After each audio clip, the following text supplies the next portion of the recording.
এজন্য ভাইয়ের আমার, যে আল্লাহ পাক রব্বুল আলামিন আমাদেরকে মায়া করে দয়া করে ওনার কোটি কোটি উম্মতের মাঝে আমাদেরকে যাচাই বাছাই করে আল্লাহ পাক রব্বুল আলামিন একটা পছন্দনীয় জায়গায় আমাদেরকে বসাইয়াছেন। যে মাহফিলে বসার কারণে আমরা গুনাহ থেকে বাঁচতে পারলাম। আজকে মাহফিল হওয়ার কারণে আমরা গুনাহ থেকে বিরত থাকব। আজকে এই দরবারে সারা রাত মাহফিল হবে। এজন্য ভাইয়ার আমার, আল্লাহ পাক রব্বুল আলামিনের শুকরিয়া জানাই যে আল্লাহ পাক রব্বুল আলামিন আমাদেরকে সুস্থ শরীরে এখানে আসার এবং বসার তৌফিক দান করেছেন বলে আলহামদুলিল্লাহ। এমন একজন নবী, যে নবীর উম্মত হওয়ার জন্য 1,24,000 পয়গাম্বরকে দিয়েছেন, কিন্তু আল্লাহ পাক রব্বুল আলামিন বিনা দরখাস্তে আমাদেরকে কবুল করে দিয়েছেন। আল্লাহ পাক রব্বুল আলামিন এমন একজন নবীর উম্মত করে আমাদেরকে তৈয়ার করেছেন। এই জন্য আমরা সকলে শুকরিয়া জানাই বলি আলহামদুলিল্লাহ। इसमें जो जिक्र अल्लाह अल्लाह अल्लाह तू ही यहाँ हमारे डक रहे बंदा, तू ही यहाँ हमारे डक माशाअल्लाह। अल्लाह अल्लाह अल्लाह अल्लाह अल्लाह अल्लाह এই কাঙ্গালের দেখা দিবানি গো নবীজি, এই অহদমরে দেখা দিবানি মাশাআল্লাহ। আল্লাহ আল্লাহ আল্লাহ আল্লাহ আল্লাহ আল্লাহ আল্লাহ বনের যত পশুগণ ভক্তি করতেন দুই চরণ, বনের যত পশুগণ ভক্তি করতেন দুই চরণ।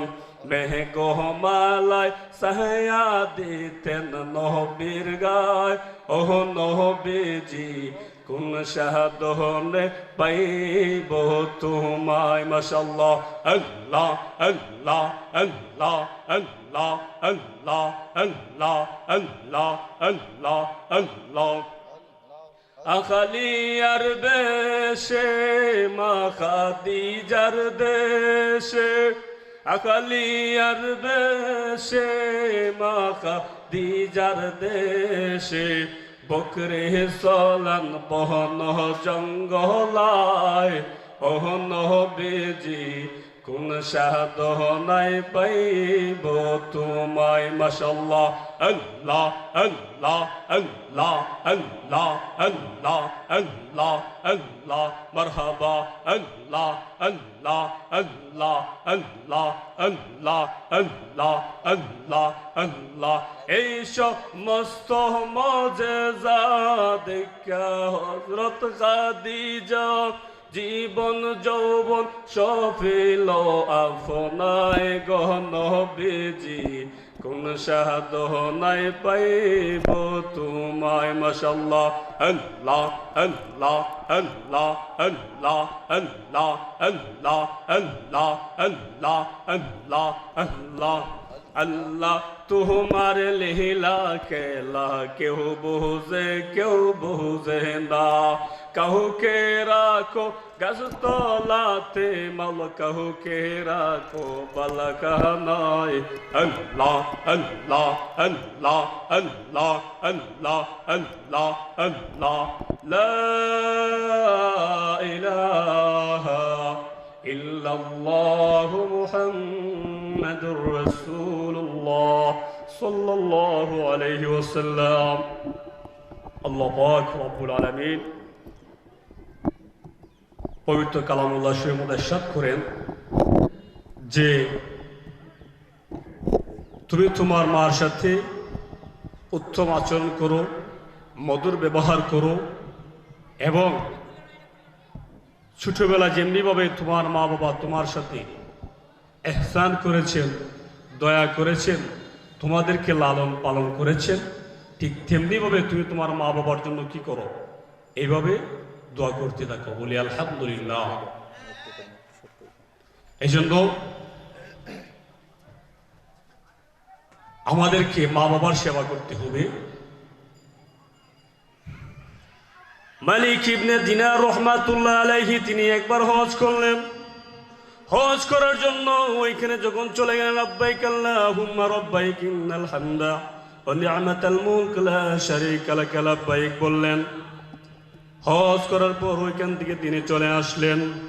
তিনি মহান আল্লাহ পাক রব্বুল আলামিনের কাছে ফরিয়াদ জানান, আয় আল্লাহ পাক রব্বুল আলামিন, আমি যে হজ করেছি আমার হজ কবুল হয়েছে কিনা আমার মন জানতে চায়।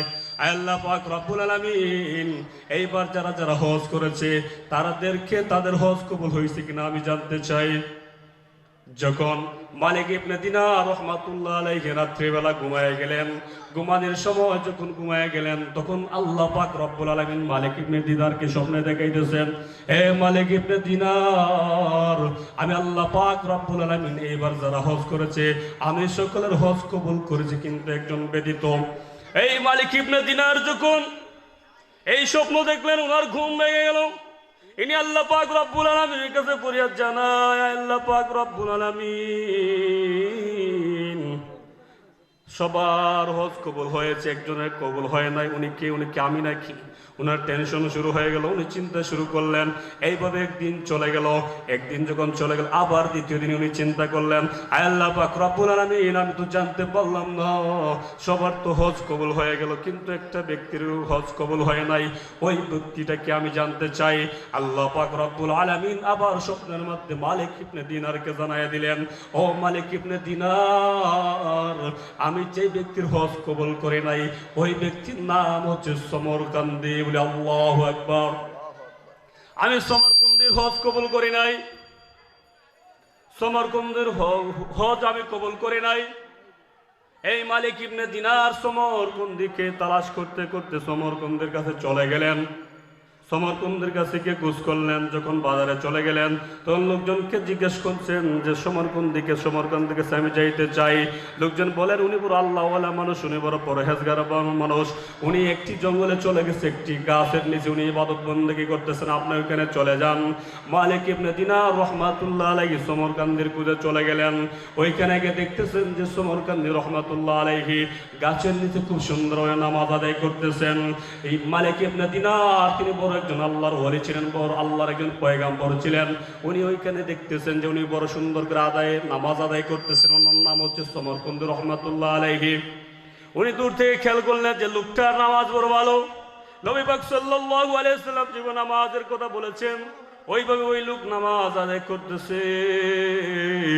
ওই লোকটা ওনার কাছে বড় ভালো লাগেছে, ওনার নামাজটা পছন্দ হয়েছে। যখন নামাজ শেষ হয়ে গেল মালিক ইবনে দিনার রাহমাতুল্লাহ আলাইহি ওনাকে সালাম জানাইলেন, আসসালামু আলাইকুম ওয়া রাহমাতুল্লাহ। তিনি সালামের উত্তর দিলেন, ওয়া আলাইকুম আসসালাম ওয়া রাহমাতুল্লাহি ওয়া বারাকাতুহু। তখন উনি জিজ্ঞেস করতেন সমরকান্দি রাহমাতুল্লাহ আলাইহি উনি জিজ্ঞাসা যে মালিক ইবনে দিনারকে জিজ্ঞেস করতেছেন আপনি কে, আপনার পরিচয় কি আমি জানতে চাই। মালিক ইবনে দিনার রাহমাতুল্লাহ আলাইহি বলেন, আমার নাম হচ্ছে মালিক ইবনে দিনার।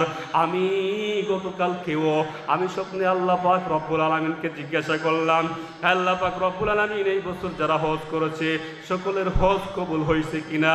আল্লাহ পাক রব্বুল আলামিন আমাকে জানায় দিলেন, ও মালিক ইবনে দিনার, আমি সকলের হজ কবুল করেছি শুধু একজন ব্যক্তি ব্যতীত।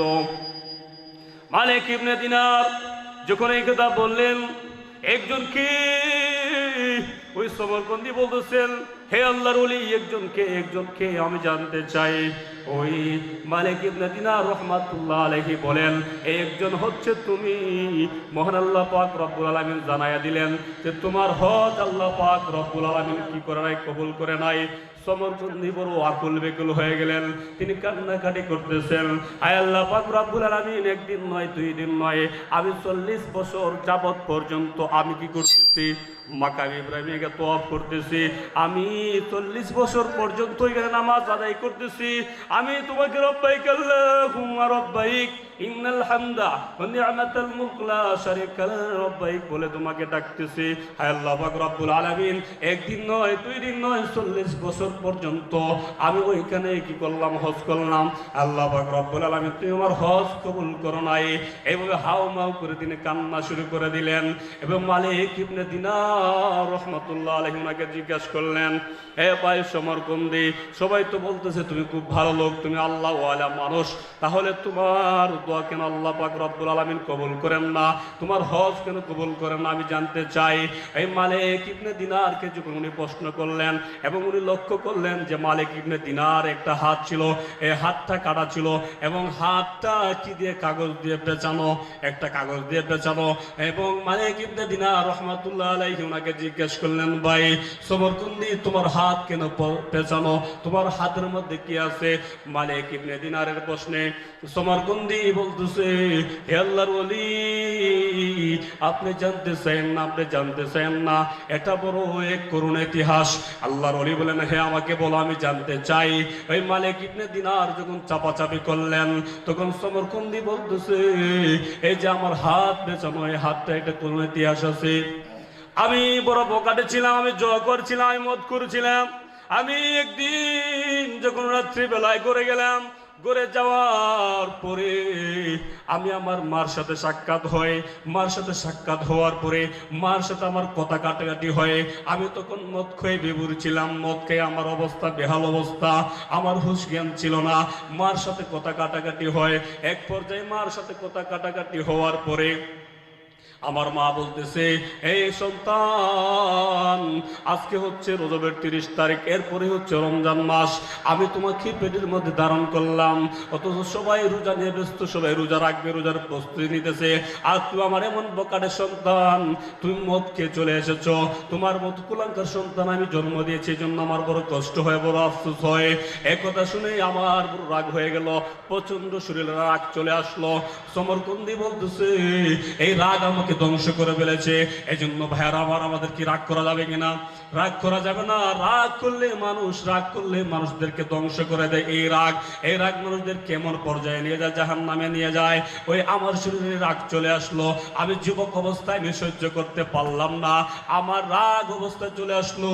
আমি কি তা করলাম? আমার হাত দ্বারা আমি আমার মায়ের গায়ে আঘাত করলাম। বলি না আউযু বিল্লাহ। আজকে এই সমাজে কিছু লোক আছে যারা যুবক হয়ে গেলে মা বাবার উপরে হাত তুলে। ওই সমরকন্দি বলতেছে, আমার রাগ হয়ে গেল, আমার গুসা হয়ে গেল, আমি আমার মাকে আঘাত করলাম হাত দ্বারা। আমার মা চোখের পানি ফলায় ফলায় কান্দে, বাবারে আমি কত কষ্ট করে তোমাকে মানুষ করলাম, একদিন নয়, 2 দিন নয়, তোমাকে 10 মাস 10 দিন আমি মা তোমাকে পেটের মধ্যে ধারণ করলাম। আমি মা কত কষ্ট করেছি, কত সহ্য করেছি। যখন তুমি বড় হতে লাগলা, আমি মা তোমার হাতে কত চুমা লাগাই দিছি, এই হাতে না কত চুমা দিলাম। আজকে তুমি বড় হয়ে আমাকে আঘাত করলা। ওই মা 2টা হাত বাড়াইয়া মহান আল্লাহ পাক রব্বুল আলামিনের কাছে বীর করে দোয়া করলো, আয় আল্লাহ পাক রব্বুল আলামিন, আমার যে সন্তান আজকে আমাকে আঘাত দিয়েছে, আমাকে মেরেছে, আয় আল্লাহ পাক রব্বুল আলামিন দরজা খুলে দিল। দরজা খুলে দেওয়ার পর সবাই চিল্লাচিল্লি করতেছে, আমি শুনতে পাইলাম। এমন অবস্থা আমি ঘর থেকে বাইরে হইলাম, আমার বিবি সব কিছু গাঠটি গোল করে আমার কাছে চলে আসছে। আমার কাছে এসে বলতেছে, আমি তোমার কাছ থেকে চলে যাব। কেন, কি হয়েছে? ওই লোক বলতেছে যে তুমি তো রাত্রি বেলায় তুমি তোমার মাকে আঘাত করেছো, আঘাত করার পর তুমি তোমার মাকে কি করেছো, উন্দালে ফেলে দিয়েছো, তোমার মা তো মারা গেছে। আমি এই কথা শোনার পর আমি আর সহ্য হয়ে গেলাম। কেন, আমি তো মদ খেয়ে বিভোর হয়ে গেছে, আমি কিছু জানি না, কিছু বলতে পারি না। এবার সমরকন্দি যখন বলতেছে, তখন ওই আল্লাহর উনি মালিক ইবনে দিনার বলতেছে, ওরে নাফরমান, তুমি বড় নাফরমান, তুমি তোমার মার সাথে নাফরমানি করেছো, তোমাকে তো আল্লাহ পাক রব্বুল আলামিন ক্ষমা করবে না। এইভাবে যখন হুজুর আমার মার জানাজা আমি শরীক হতে পারলাম না, আমার মার জানাজা আমি শরীক হতে পারলাম না, যখন কয়েকদিন এইভাবে চলে গেল, আমার স্ত্রী আমার কাছ থেকে বিদায় নিয়ে গেল, বিদায় নিয়ে যখন চলে গেল, আমি এভাবে কয়েকদিন যাওয়ার পর হঠাৎ করে আমার হাত থেকে কি হচ্ছে, পচন শুরু হয়ে গেল। পচন শুরু হওয়ার মতো অনেক জায়গায় গেলাম, যাওয়ার পরেও কি হচ্ছে না, আমার দুর্গন্ধ, এটা হাত দিয়ে দুর্গন্ধ হচ্ছে। অনেক বড় বড় ডাক্তার দেখাইলাম, ডাক্তাররা এটা চিকিৎসা করতে পারে না। তখন আমি ডাক্তারদেরকে বললাম, ও ডাক্তাররা তোমরা বড় ডাক্তার হও না কেন, আজকে যে কারণে আমার এই জিনিসটা হয়েছে আমি তো সমরকন্দি, আমি জানি বড় বড় ডাক্তার যারা আছে তারাও চিকিৎসা করতে পারে নাই, কিন্তু আমি একটা জিনিস জানি যে এটা আগুন লেগেছে কোথায়, এটা আসমানি তরফ থেকে আমার একটা বদদোয়া চলে এসেছে, এই কারণে বড় বড় ডাক্তারের কাছে যাওয়ার পর আমি সুফল পাচ্ছি না। ওই সমরকান্দ রহমাতুল্লাহ আলাইহি বলেন, আমার হাত থেকে পচন শুরু হয়ে গেল, পচন শুরু হওয়ার পর গন্ধ বের হয়, এই জন্য আমি একটা তেনা দিয়ে কি করে পেঁচাইয়া রাখি, তেনা দিয়ে পেঁচাইয়া রাখি, যাতে লোকজন এর দুর্গন্ধ থেকে কি করতে পারে, বাঁচিয়া থাকতে পারে। এইভাবে আল্লাহর ওলি আমি এভাবে যখন চলে গেলাম, আমি এইভাবে অনুতপ্ত হয়ে গেলাম। অনুতপ্ত হওয়ার পর একদিন নয়, 2 দিন নয়, 40 বছর যাবৎ পর্যন্ত আমি হজ করতেছি। আমার যত টাকা পয়সা ছিল সব টাকা পয়সা আল্লাহ পাক রব্বুল আলামিন রাস্তায় দান করে দিলাম। দান করে আমি এখানে মাকাম ইব্রাহিম নামাজ পড়ি, এখানে আমি আল্লাহ পাক রব্বুল আলামিনের কাছে হজ করি। কিন্তু আল্লাহ পাক রব্বুল আলামিন আপনার মতো, আপনি তো 40তম, এভাবে 39 বছর পর্যন্ত গলি আমার কাছে আসে, আমার কাছে আসিয়া জানাই দেয়, এ সমরকন্দি মহান আল্লাহ পাক রব্বুল আলামিন তোমার হজ কবুল করেন নাই, কবুল করেন নাই। কেন জানো নি? তুমি তো তোমার মাকে কষ্ট দিয়েছো, এজন্য ভাইরা আমার, মার বদদোয়া কবুল হয়, আর মা যদি দোয়া করে ছেলে ওলি হয়ে যায়। এজন্য একজন মক্কার ইমাম ছিলেন ইমাম আলবানী। ইমাম আলবানী ইনি একজন কালো ব্যক্তি ছিল। ওনার মা সবসময় ওনার জন্য বদদোয়া করতেন, হে ইমাম আলবানী, আমি তোমার জন্য বদদোয়া, মা যখন আমার প্রতি গুসা হইতো, রাগ করে আমার প্রতি, আমার মা কি করতো, আমাকে অভিশাপ দিত যে আল্লাহ পাক রব্বুল আলামিন তোকে মক্কা মদিনার ইমাম বানাইলে, বলে আল্লাহু আকবার। তাহলে ওই ইমাম ইমাম আলবানী ওনার মা ওনার জন্য বদদোয়া করে বলতো, আল্লাহ পাক রব্বুল আলামিন যেন তোকে কি করে মক্কা মদিনার ইমাম বানায়া দেয়। একদিন ঠিক তেমনি ভাবে এই ইমাম আলবানী, ইনি একজন কালো, উনি কি হয়ে গেলেন, মক্কা মদিনার ইমাম হয়ে গেলেন। ওনার তেলাওয়াত অনেক সুন্দর ছিল, অনেক সুন্দরভাবে তেলাওয়াত করতেন। যখন তেলাওয়াত করতেন, আলহামদুলিল্লাহি রাব্বিল আলামিন আর রহমানির রহিম মালিকি ইয়াউমি